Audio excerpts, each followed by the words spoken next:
여러분 혹시 물질로 혹은 질병으로 혹은 관계의 문제로 여러분의 삶에 멈추지 않는 그런 내리막길 가운데 있으신가요? 여러분 그 내려가는 그 비탈길, 그 내리막길만 보지 마시고요. 혹은 다시 돌아서서 내가 어떻게 여기를 올라갈 수 있을까 돌아보지 마시고요. 그 길목에서 내가 지금 어떻게 내려가고 있는지, 내가 누구와 내려가고 있는지를 점검해 보시기 바랍니다. 내 뜻을 따라 지금 이 길이 욥바를 향해 내려가고 있는 것인지, 아니면 하나님의 인도하심을 따라 이집트로 내려가고 있는 것인지, 하나님을 버리고 하나님을 외면하고 나 홀로 이 길을 걸어가고 있는 것인지, 아니면 하나님과 함께 가고 있는 길인지. 사실 어디로 내려가든 하나님은 우리를 찾아오실 거예요. 우리는 거기서 하나님을 만나게 될 거예요. 근데 여러분, 하나님을 어디서 만나기를 원하시나요? 욥바로 내려가면 인생의 가장 밑바닥에서 하나님을 만나게 될 거예요. 그러나 이집트로 내려가면 인생의 정상의 자리에서 하나님을 만나게 될 줄 믿습니다.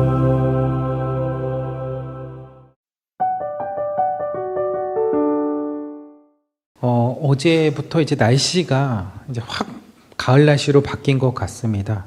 이제 천고마비의 계절이 온 만큼 여러분들도 독서의 계절이 온 만큼 다시 또 이렇게 말씀의 통독의 시간으로, 자리로 다시금 나오시면 좋을 것 같습니다.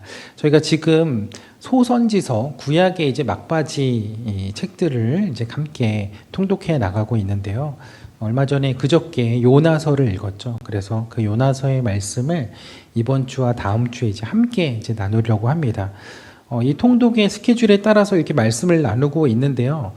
그 말씀이 그냥 우연히 전해지는 것 같지만 분명히 우리를 통해, 우리를 향해, 그리고 우리 교회를 향해, 또 개인을 향해 하나님이 주시는 음성과 메시지가 있을 줄 믿습니다. 그래서 이 요나 이야기를 가지고 우리 함께 2주 동안 말씀을 나누고, 또 여러분들의 삶 가운데 주시는 그 하나님의 은혜와 응답을 또 함께 나누는 시간이 되었으면 좋겠습니다. 요나 이야기는 여러분들이 워낙 잘 아시는 이야기고 또 많이 들어보신 이야기일 거라고 생각을 합니다. 하나님이 요나에게, 하나님의 말씀이 요나에게 이르게 되죠. 요나에게 말씀하시기를 아시리아의 수도였던 니느웨에 가서 복음을 전하라, 말씀을 전하라, 회개하라는 말씀을 전하라고 명령을 하셨습니다. 근데 요나가 참 좋은 선지자여서 하나님의 말씀을 순종해서 니느웨로 갔죠. 네, 갔죠. 네, 제가 이렇게 물어보니까 혼란스러워 하시는 것 같은데 절대 가지 않았습니다. 한 번에. 나중에는 갔지만 요나가 니느웨로 가지 않았고 오히려 하나님 여호와의 얼굴을 피하려고 일어나 다시스로 도망하려 하여 욥바로 내려갔다고 했습니다. 욥바로 내려간 이유, 하나님을 피해 다시스로 도망가야 하는데 다시스로 가기 위해서는 배를 타야 했거든요. 근데 그 욥바가 배를 탈 수 있는 항구였어요. 그래서 욥바로 내려가게 된 것입니다. 근데 저는 여기서 한 가지 주목해서 보게 된 단어가 있는데요. 그것은 내려가다라는 단어입니다. 이것은 히브리어로 야라드라는 동사인데요. 요나서에서 요나의 행적을 기록하면서 이 야라드라는 단어가 굉장히 자주 나옵니다. 이렇게까지 이 단어가 자주 나온다는 것은 그 단어를 의도적으로 사용하고 있다는 것을 우리가 알 수 있습니다. 3절 말씀에 요나가 욥바로 내려갔다고 했는데요. 이스라엘 지형 자체가 그 동쪽 산지에서 서쪽 지중해 바다로 이렇게 내려오는 지형이기 때문에 북이스라엘의 선지자였던 요나가 사마리아 쪽에서 이렇게 내려온다고 생각하면 산지에서 고도가 낮은 그 항구 쪽으로 온다는 게 지리학적으로 맞는 표현입니다. 그래서 내려간다, 욥바로 내려갔다라는 것에는 그렇게 이상하게 느껴지는 부분은 없는 것 같습니다. 근데 이 욥바라는 도시를 여러분 알고 계신가요? 요나 때문에도 많이 알려졌고 또 바울 때문에도 욥바라는 그 당시에 굉장히 큰 그리고 유명한 항구였는데, 이 욥바라는 이 항구 도시가 지금은 그 지명이 뭘로 불리냐면 텔아비브로 불리우고 있습니다. 여러분 이스라엘의 수도가 어디인지 아세요? 이스라엘의 수도를 정확하게 알고 계신 분들이 많지 않을 거예요. 이스라엘의 수도는 예루살렘인데 예루살렘이 아닙니다. 왜냐하면 이스라엘은 자신들의 수도를 헌법상 예루살렘으로 정했어요. 근데 예루살렘이 유대교만이 아니라 이슬람교, 기독교에도 성지거든요. 그리고 저기 보시는 것처럼 예루살렘 그 성전 그 터 위에 저 황금 도무로 되어 있는 돌사원이 버젓이 세워져 있습니다. 이슬람 사원이 세워져 있는 것이죠.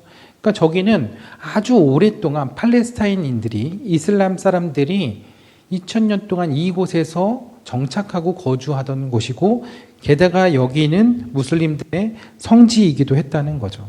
근데 이런 분쟁 지역에 우리는 여기 이제부터 수도야 라고 이스라엘이 얘기한다고 해서 국제사회에서 그걸 인정해 줄 수가 없었던 겁니다. 그래서 본인들은 예루살렘을 수도라고 그렇게 인정하고 있지만 국제사회에서는 국제법으로는 수도로 인정해 주지 않고 있습니다. 그래서 1948년에 약 2000년 만에 디아스포라 유대인들이 고국으로 돌아와서 이 이스라엘을 다시 건국하기 위해 모이게 되었는데, 예루살렘에서 그 수도를 만들 수가 없었기 때문에 텔 아비브를, 그 요바였던 그 텔 아비브를 수도로 해서 시작을 하게 된 것입니다. 그래서 현재 행정 수도의 역할을 하고 있는 곳이 바로 텔 아비브이고, 국제법상으로는 이 텔 아비브, 이 요바라는 곳이 바로 이스라엘의 수도가 되고 이스라엘에서도 가장 큰 도시가 되었습니다. 그래서 지금도 이스라엘에 가려면요, 그 텔 아비브에 있는 벤구리온 공항으로 입국을 하게 되어 있습니다. 그래서 보시는 이 아주 아름다운 이 항구 도시를 이제 보실 수 있는데, 제가 촬영해 온 영상이에요.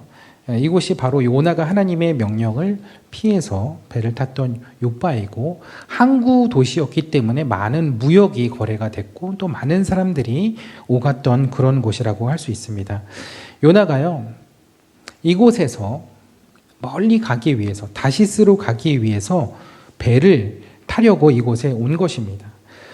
다시스는요, 지중해 서쪽 끝에 위치하고 있는 저 왼편 끝에 있는 스페인의 항구였습니다. 당시에는 스페인이 세상의 끝이라고 믿었거든요. 아직 콜럼버스에 의해서 대륙이 발견되기 전이었기 때문에. 신약에서는 스페인을 헬라어로 스파니아라고 그렇게 헬라어로 표기하고 있는데, 한글 성경에서는 그걸 이제 우리나라 말로 그렇게 번역해서 서바나라고 번역을 하고 있습니다. 그래서 성경에 보면, 신약 성경에 서바나라고 하는 곳이 스페인을 이야기하는 것이고, 그곳이 땅끝으로 그 사람들은 생각을 했다는 거죠. 그래서 바울은 로마를 통해서, 모든 길이 통하는 로마를 통해서 결국 서바나, 스페인까지 복음을 전할 계획을 했었습니다. 그래서 요나가 스페인의 항구인 다시스로 간다는 것, 그게 어떤 의미였을까요? 하나님을 피해서 정말 세상 끝까지, 갈 수 있는 그 끝까지 가서 하나님을 피해보겠다는 그 의지를 보여준 것이죠. 근데 마침 항구에서 다시스로 가는 배를 만나게 된 겁니다. 마침 만났어요. 타이밍이 기가 막혔던 거죠. 요나는 일이 잘 풀린다고 생각이 들었을지 모르겠어요. 근데 여러분, 이런 때를 주의해야 하는 것입니다. 내가 하나님의 뜻과 정반대의 길을 가고 있는데 일이 잘 풀린다? 그때를 우리는 조심해야 되는 거예요. 그건 형통으로 생각하면 안 되는 일이거든요. 하나님의 뜻이 아닌 것을 알면서 사업이 잘 되고 일이 잘 되고 자녀들이 잘 된다? 과연 그게 복일까요? 근데 인간적인 생각으로는 그걸 알면서 이게 하나님의 뜻이었으면 좋겠다는 마음에 자꾸 그 안에서 하나님의 뜻을 찾으려고 하죠. 그리고 그 길을 합리화하려고 하죠. 그러나 하나님의 뜻 안에서 우리가 길을 찾아야지, 내가 원하는 길에서 하나님의 뜻을 찾으려고 해서는 안 되는 것이죠. 성경은 시편에서 분명하게 이야기를 하고 있습니다. 복 있는 사람은 악인들의 꾀를 따르지 아니하며 죄인들의 길에 서지 아니한다고 했습니다. 세상적으로 잘 되고 내 삶이 술술 잘 풀리는 것이 복 있는 삶이 아니라, 그럼 어떤 것이 복 있는 삶이에요? 하나님의 말씀으로 살아가는 삶, 악인들의 길을 쫓지 아니하고 죄인의 길에 서지 아니하고 하나님의 거룩한 백성으로서 살아가는 삶, 그 하나님의 뜻과 인도하심 속에 살아가는 삶, 하나님과 동행하는 삶, 그것이 복 있는 삶이라는 거죠. 요나는 처음에는 일이 잘 풀렸다고 생각했던 것 같아요. 내가 다시스로만 가면 하나님도 여기서 인연을 끊고 다시 나를 부르시지 않겠지라고 생각했던 것 같아요. 그러나 그러지 않았어요.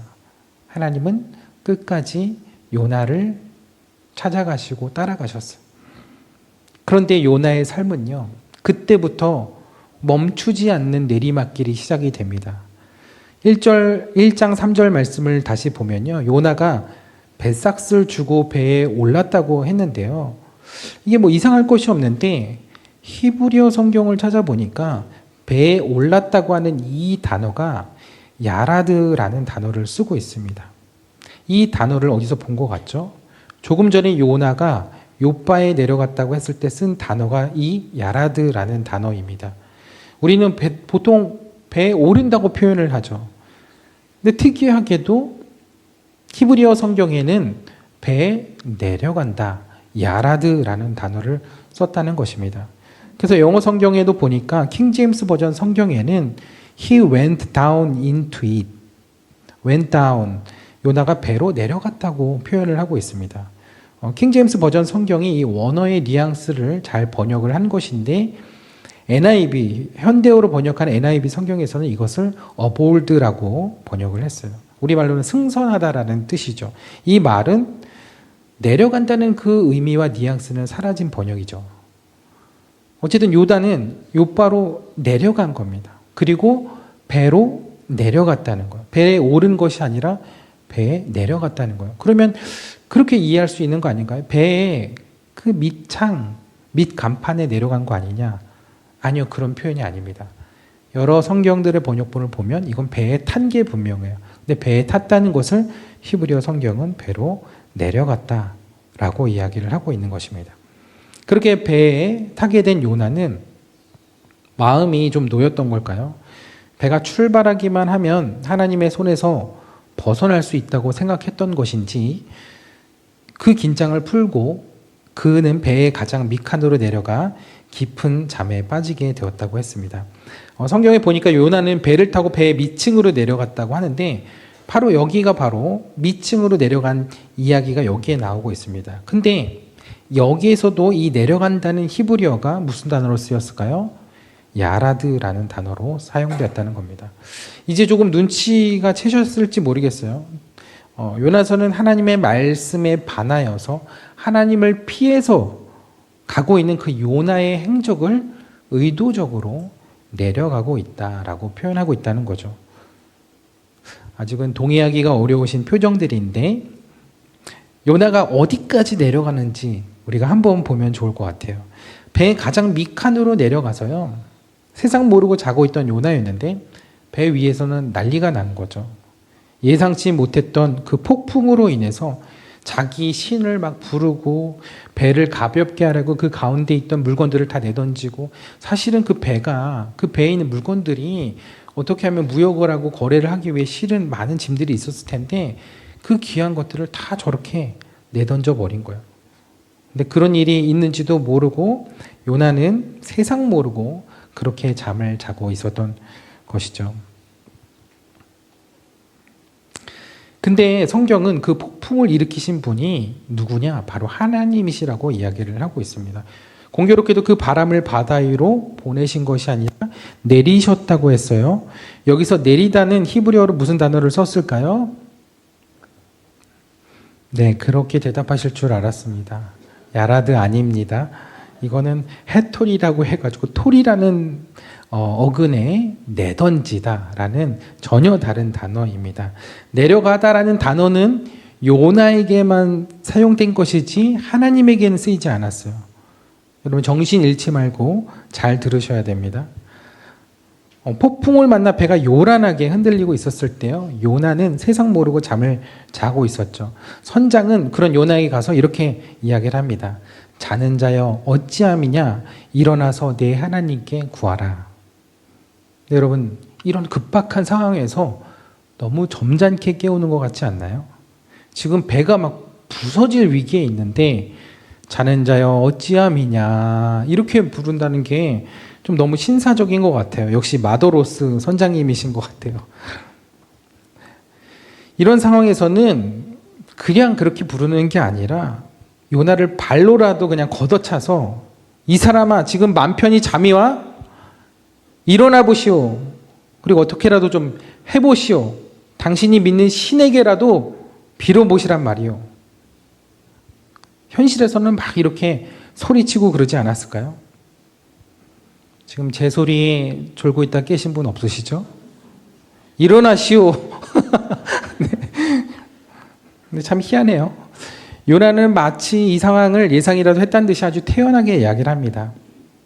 그것도 아주 당당하게 나는 히브리 사람이고 이 바다와 육지를 지으신 하늘의 하나님 여호와를 경외하는 사람이라고 이야기를 해요. 그렇게 얘기를 하니까 좀 뭐가 있어 보였을 것 같아요. 왜냐하면 이런 풍랑 속에서도 너무 편하게 잠을 자니까. 근데 요나가 이렇게 얘기를 하죠. 이게 다 나 때문이니까 나를 바다에 던지시면 이 바다가 잔잔해질 겁니다. 근데 참 웃기죠. 자기가 이 폭풍의 원인이라는 것도 알았고 그 해법이 자기가 바다에 빠지는 것이라는 것도 알았다면 그냥 자기가 바다로 다이빙하면 되잖아요. 근데 왜 내던져 달라고 그렇게 얘기를 했냐는 거예요. 근데요, 여러분, 요나가 고백한 것처럼 요나가 이래 보여도요, 하나님을 경외했던 사람입니다. 그래도 선지자잖아요. 하나님의 말씀을 지키며 살아가려고 했던 사람이라는 거예요. 일탈 행동을 해도 최소한의 율법의 테두리 안에서 했던 사람이라는 거죠. 그래서 그는 스스로 바다에 빠질 수가 없었어요. 유대인들은요, 스스로 목숨을 끊는 것을 아주 큰 죄로 여겼습니다. 여러분, 십계명의 제6계명이 뭐죠? 갑자기 물어봐서 1계명부터 외우셔야 되나요?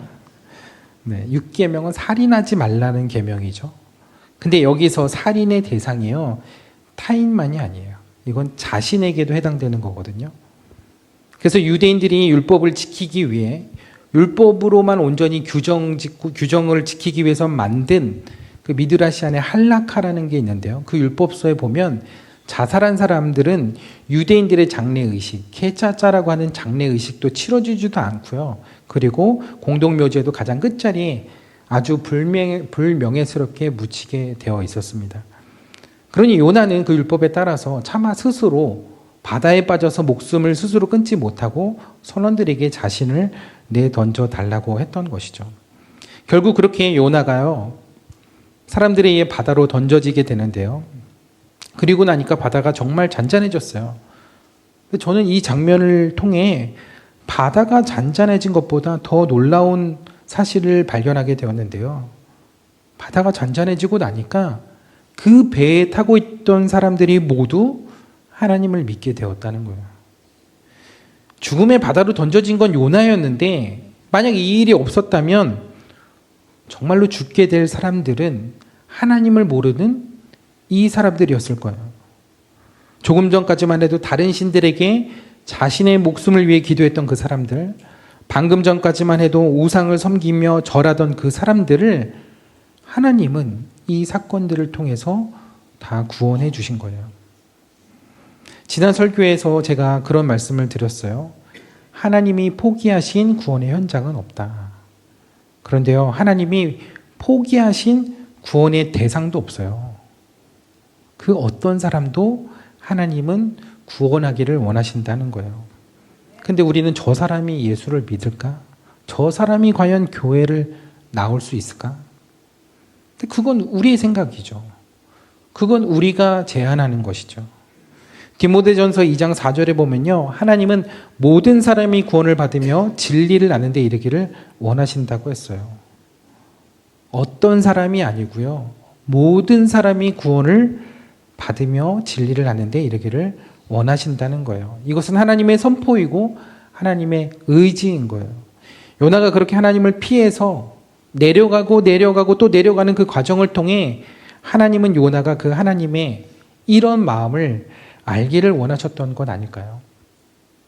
요나의 그 내려가는 그 과정 속에서도 하나님은 그 구원의 일을 이뤄 가신다는 것, 스쳐 지나가는 듯한 그 배에 탄 그 선원들까지도 하나님은 이 요나의 일을 통해서, 이 요나를 통해서 구원하기를 원하셨다는 것. 그 하나님의 관심, 그 하나님의 마음을 요나가 알기를 원하셨던 것 아닐까요? 물론 하나님이 다 하실 수 있죠. 근데 그 일에 하나님은 우리가 함께 하기를 원하신다는 거예요. 근데 왜 하필이면 나예요? 내 모습을 보고 누가 예수님을 믿는다고요? 나를 보고 누가 교회 나온다 할까요? 죄송하지만요. 하나님은 저와 여러분의 모습을 보고 함께 하자고 하시는 게 아니거든요. 오히려 우리의 그런 연약함이 있기 때문에 그래서 하나님이 함께 하시자 하는 것이고, 그런 연약함이 있기 때문에 하나님이 일하실 수 있는 거예요. 고린도전서 1장 21절에 보면 하나님께서는 전도에 미련한 것으로 믿는 자들을 구원하시기를 기뻐하셨다고 했어요. 요즘 하나님이 마음만 먹으시면 전도하기가 더 쉬운 세상이 됐어요. 유튜브 1억 명 구독자만 만들어서 생방송으로 기적 몇 개만 보여주시면 실시간으로 수억 명씩 막 사람들이 회개하고 하나님 믿을 거예요. 그래서 누가 그러더라고요. 이제는 예수님이 재림하시면 유튜브로 재림하셔야 된다고. 사람들이 다 그거 보고 있으니까 하늘로 재림하시면 아무도 하늘을 보고 있지 않아가지고 예수님 재림하시는 걸 모르기 때문에 유튜브로 재림하셔야 된다. 그런 우스갯소리를 하더라고요. 근데 하나님이 그런 방법이 아니더라도 하나님은 얼마든지 이 세상을, 이 세계를 복음화하실 수 있는 쉽고 빠른 방법을 알고 계실 거예요. 근데 그렇게 하지 않으신다는 거예요. 대신 하나님은 느리고 답답하고 미련해 보여도 우리와 함께 그 일을 하기 원하신다는 거예요. 왜냐하면 이 땅 가운데 하나님의 나라를 확장해 나가는 그 기쁨을 우리와 함께 누리기를 원하시기 때문인 거예요. 그 에덴 동산에 하나님께서 다 다스리시고 하나님 말씀 한마디로 이 세상이 문제없이 잘 돌아갈 수 있죠. 그러나 사람을 만드시고 이 세상을 관리할 수 있도록 정복하고 다스리고 관리할 수 있도록 그 권한을 주신 것, 그것은 그 기쁨을 우리와 함께 나누시기 위함이라는 거죠. 그리고 이제 잃었던 그 낙원, 그 에덴을 다시 회복하는 그 일에 우리와 함께 하자고 우리를 초청하고 계신 것이라는 것입니다. 하나님의 마음은 그랬던 거예요. 그래서 요나에게 찾아가서 내 말을 전해달라고 했던 거예요.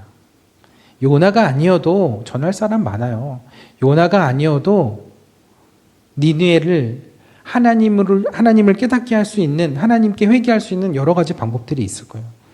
그런데 요나에게, 요나를 쫓아가서 도망가는 요나를 붙잡아서 그렇게 그 일을 함께 하자고 하시는 거죠. 그래서 그 내리막길에 있는 요나에게 하나님의 구원의 역사가 어떤 것인지, 하나님의 마음이 어떤 것인지, 요나를 통해서도 배에 있던 사람들을 그렇게 구원하시고자 하는 하나님의 마음을 보여주신 거예요. 한 사람이라도 더 구원하고 싶은 그 하나님의 마음을 보여주신 것이죠. 그런 하나님의 마음을 요나가 알았는지 모르겠지만 요나는 결국 바닷속에 던져집니다.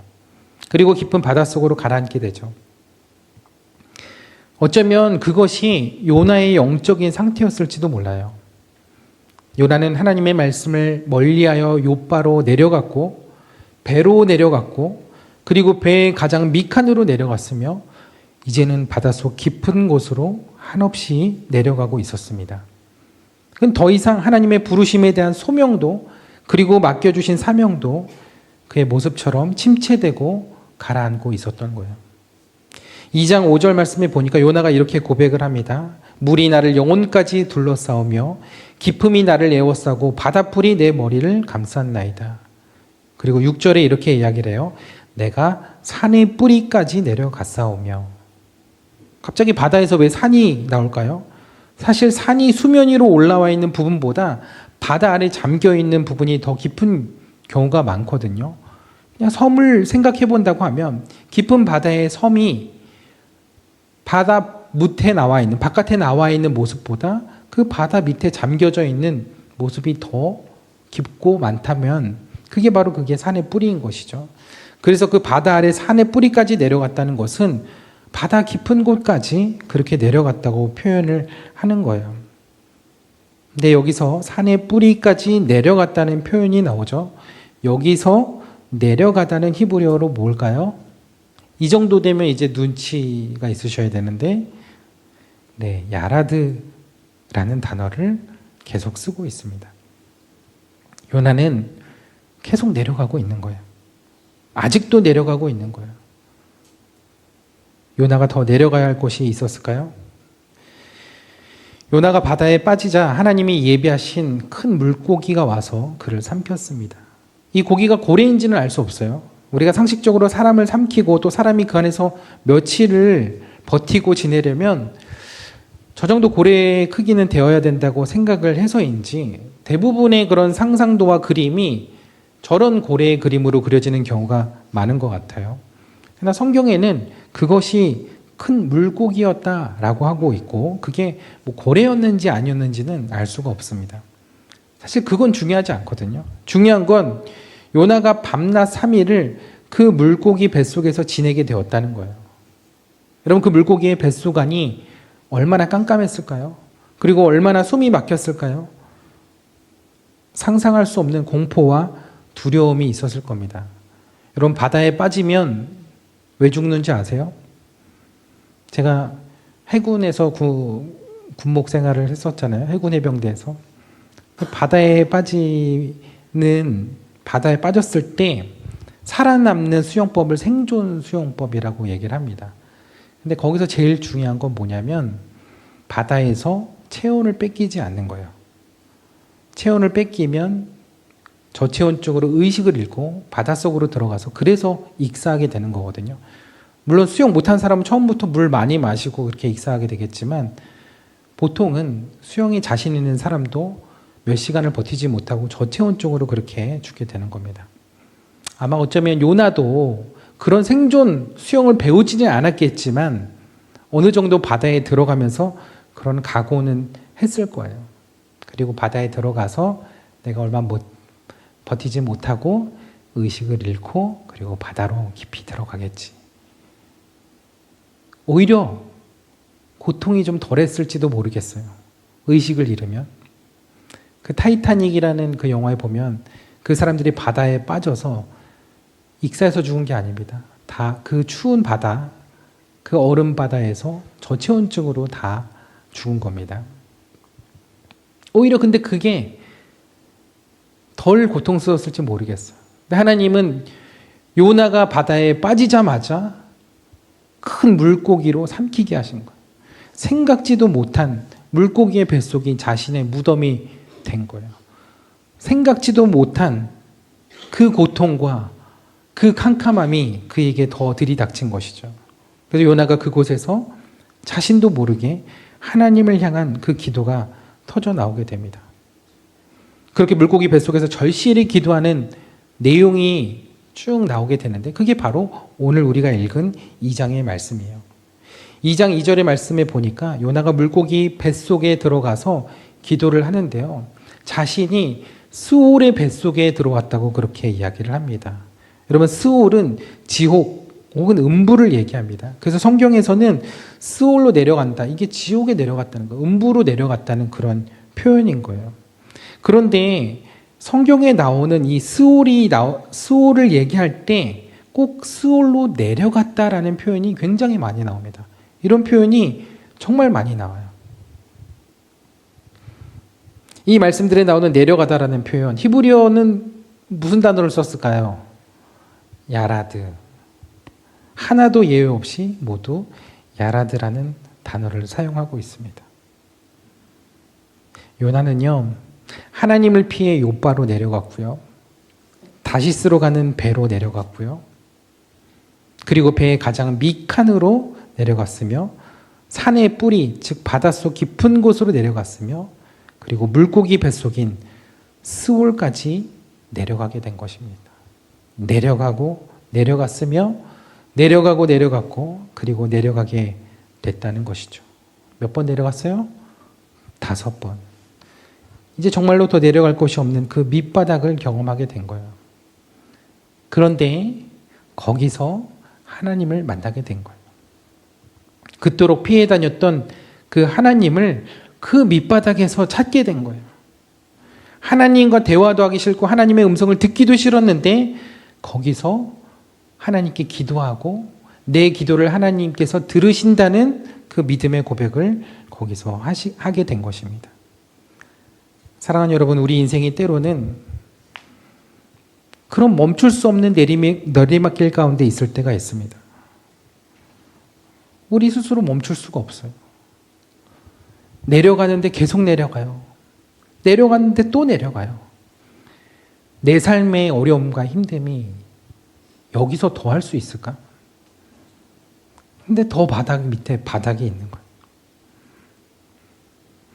네, 여러분, 그 내려가는 삶이 무조건 저주고 불행일까요? 믿는 사람도, 교회 다니는 사람도 내리막길에 있을 수 있습니다. 성경에도 그런 사람이 있어요. 요나처럼, 아니 요나보다 훨씬 더 오랜 시간 인생의 내리막길을 경험했던 사람이 있습니다. 이 사람도 요시예요, 요시. 네, 요시, 성이 요시는 아닌데 같은 요로 시작해서 요시라고 그런 거예요. 요셉이라는 사람이죠. 요셉은 형들의 미움을 받아 구덩이로 내려갑니다. 제가 9월 첫째 주에 이 말씀을 전해드렸죠. 그리고 노예로 팔려 이집트로 내려가게 됩니다. 그리고 보디발의 집으로 내려가게 되죠. 그리고 억울한 누명을 쓰고 구덩이 감옥까지 내려가게 됩니다. 요셉도 내려가고 내려갔으며 내려가고 내려갔던 인생을 살았습니다. 근데요, 요셉이 요나와 다른 점이 있습니다. 요나는요, 하나님의 인도하심을 피해 내려갔지만 요셉은 그 하나님의 뜻을 따라 하나님의 인도하심 속에 내려갔다는 거예요. 요나는 하나님의 인도하심을 피해 요바로 내려갔지만 요셉은 하나님의 인도하심 속에 이집트로 내려간 거예요. 인도하심을 피해 내려간 요나의 끝은 물고기 뱃속이었지만 하나님의 인도하심 속에 내려간 요셉의 끝은 총리의 자리였습니다. 이게 어떤 차이가 있는 것일까요? 요셉은요, 내리막길에 있었지만 그는 늘 하나님의 뜻 위에 있었던 삶이었습니다. 그래서 그의 삶을 내리막길이었음에도 불구하고 누가 봐도 내려가는, 누가 봐도 불행한 인생처럼 보였지만 그를 형통한 사람이라고 성경이 이야기하고 있는 거예요. 그래서요, 내려가는 인생 가운데서도 중요한 것은 우리가 그 가운데 하나님의 인도하심과 섭리 가운데 있냐, 그게 중요하다는 거예요. 내려가도 하나님의 인도하심과 부르심의 자리에 있다면 괜찮다는 거예요. 왜냐하면 그 내려감의 끝은 하나님의 약속의 성취고 응답일 것이기 때문에 그래요. 그것은 하나의 과정일 것이기 때문에 그래요. 그러나 내 뜻을 가지고 내려가는 그 인생은 그 끝에는 무엇이 기다리고 있을까요? 실패와 좌절과 절망과 죽음이 기다리고 있는 것이죠. 여러분, 혹시 물질로 혹은 질병으로 혹은 관계의 문제로 여러분의 삶에 멈추지 않는 그런 내리막길 가운데 있으신가요? 여러분, 그 내려가는 그 비탈길, 그 내리막길만 보지 마시고요. 혹은 다시 돌아서서 내가 어떻게 여기를 올라갈 수 있을까 돌아보지 마시고요. 그 길목에서 내가 지금 어떻게 내려가고 있는지, 내가 누구와 내려가고 있는지를 잘 살펴보시고 점검해 보시기 바랍니다. 내 뜻을 따라 지금 이 길이 욥바를 향해 내려가고 있는 것인지, 아니면 하나님의 인도하심을 따라 이집트로 내려가고 있는 것인지, 하나님을 버리고 하나님을 외면하고 나 홀로 이 길을 걸어가고 있는 것인지, 아니면 하나님의 인도하심 속에 하나님과 함께 가고 있는 길인지. 사실 어디로 내려가든 하나님은 우리를 포기하지 아니하시고 끝까지 우리를 찾아오실 거예요. 우리는 거기서 하나님을 만나게 될 거예요. 근데 여러분, 하나님을 어디서 만나기를 원하시나요? 욥바로 내려가면 인생의 가장 밑바닥에서 하나님을 만나게 될 거예요. 그러나 이집트로 내려가면 인생의 정상의 자리에서 하나님을 만나게 될 줄 믿습니다. 인생의 정상이라는 건 성공을 이야기하는 게 아니에요. 이것은 하나님의 은혜와 응답의 자리에서, 영광의 자리에서 하나님을 만나게 된다는 것입니다. 욥바로 내려가면 원점으로 돌아와서 시행착오를 겪고 다시 시작해야 하지만, 이집트로 내려가면 그 모든 과정이 하나님의 계획을 이루는 과정이 되고 결국은 그 은혜와 영광을 하나님 앞에서 누리게 될 것이다 라는 것입니다. 그렇다면 여러분 어디로 내려가기를 원하시나요? 같은 어려움, 같은 내려감의 시간을 겪더라도 이왕이면 하나님의 뜻과 섭리 위에 있게 되기를 축복합니다. 그래서 우리가 멀리 돌아가지 않고 하나님의 계획하시고 응답하시는 그곳에서 하나님을 오롯이 만나게 되는 여러분들의 삶이 되시기를 축복합니다. 이왕이면 하나님을 피하다가 더 내려가지 마시고 지금 오늘 여기서 하나님을 만나시는 여러분들 되시기를 축복합니다. 그래서 욥바로 우리를 따라오신 하나님 말고 우리 앞서서 이집트에서 일하시는 그 하나님을 볼 수 있게 되기를 축복합니다. 하나님은 우리 인생 가운데 지금도 함께하여 주시고 우리 인생을 향한 선한 계획 가운데 우리를 인도하여 주시는 줄 믿습니다.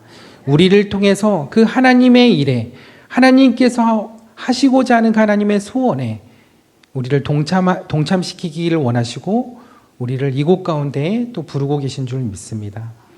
그 기쁨에 함께 참여하는 여러분들 되시고 하나님의 나라와 하나님의 뜻을 우리의 삶 가운데서도 올라가든 내려가든 그 하나님의 뜻을 이루시는 저와 여러분들의 복된 삶이 되시기를 주님의 이름으로 축원합니다. 하나님 왜 저를 이곳 가운데 부르신 줄 그 하나님의 뜻을 잘 모르겠습니다. 왜 이런 작은 나를, 이 부족한 나를 이곳에 부르셔서 또 하나님 앞에 순종하게 하시는지 알 수 없습니다. 여전히 내 삶에 멈출 수 없는 이 내리막길에서 내 삶의 문제 하나도 감당하기 어려운 내 삶 가운데 하나님 찾아와 주셔서 함께 가자고 하시는지 알 수 없습니다. 제가 그걸 감당할 수 없습니다. 제가 주님을 따라가기에 너무나 벅찹니다. 그러나 주님께서 이 내리막길 가운데서도 가장 좋은 길로, 가장 선한 길로 인도하실 그 온전하신 주님을 믿고 따라가기를 원하오니 주님, 우리가 믿음의 발걸음을 다시금 내딛게 하여 주시고 이 내리막길 가운데서도 하나님의 인도하심과 하나님 뜻 위에 온전히 다시금 설 수 있도록 주님 우리를 일으켜 주시고 우리에게 힘과 용기를 더하여 주옵소서. 우리의 가정의 문제, 경제의 문제, 우리 모든 관계의 문제, 그 모든 것을 뛰어넘어 하나님께서 나와 함께 가시고자 하는 그 하나님의 음성을 들으며 믿음으로 순종할 때 영광스러운 그 자리에서 하나님을 보게 하여 주시고 하나님의 은혜와 기쁨을 함께 나누는 그 응답을 우리 가운데 허락하여 주실 줄 믿습니다. 하나님, 우리 가정 가운데, 우리 일터 가운데, 우리의 가정 가운데 주님 함께 하여 주시고 믿음으로 일하시고 역사하실 그 하나님을 믿음으로 바라볼 수 있는 저희들이 되게 하여 주옵소서. 우리 이 시간 주여 한번 부르짖고 우리 함께 기도하겠습니다. 주여!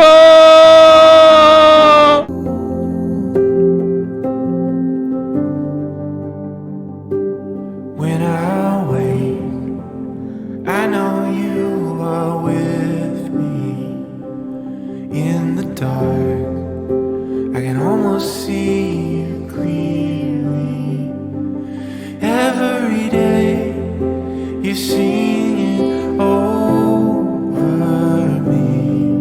Like water, my love runs free.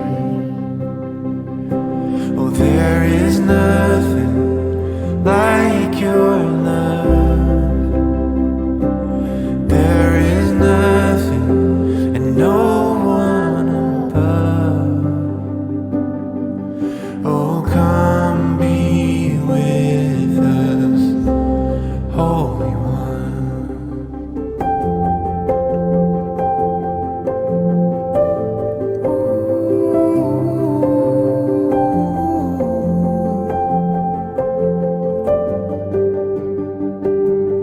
In my pain, I know you can feel it.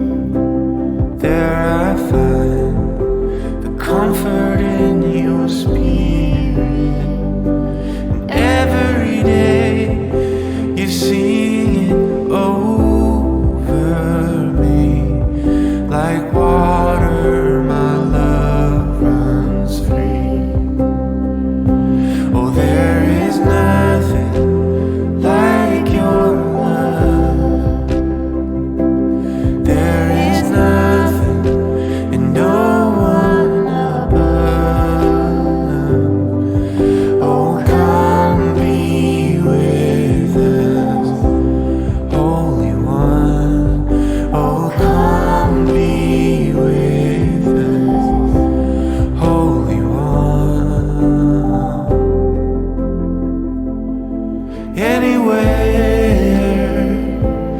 I go, in you I find my home.